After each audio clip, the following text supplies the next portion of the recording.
La fumée, l'odeur, le feu étaient là. Ça sentait le brûler partout. J'ai été sur la dune, il faisait horriblement chaud. Je manquais d'air, voir ce nuage noir de fumée. C'était inquiétant, impressionnant, terrifiant.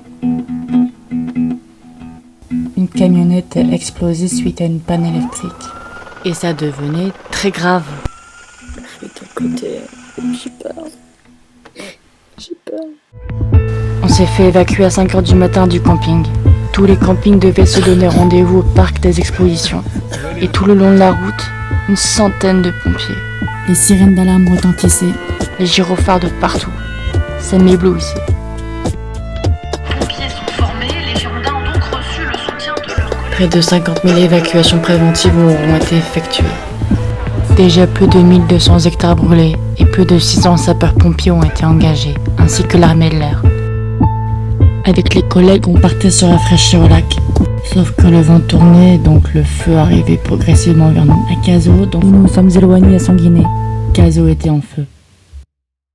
J'allais passer ma première nuit dans ce refuge. Mon corps a mal réagi à l'évacuation. Il s'est contracté toute la nuit. Impossible de marcher. La base militaire, la Croix-Rouge, des bénévoles, des journalistes, la police, des animaux étaient là. C'était terrible. Woke me up and I was like, okay, it's very serious. What do I take?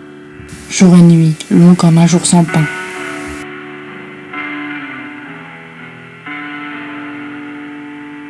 Au bout de 5 jours, il ne restait plus rien. J'étais seul réfugié et sinistré. Anéanti, affligé. 18 juillet, c'était fini. Tout a brûlé, même ce qui m'appartenait. J'ai encore les images et les bruits en tête de ce feu, de ces fumées, de ces cendres, de cette odeur de brûlé. Tout cela me tourmente. Une partie de moi est inconsolable.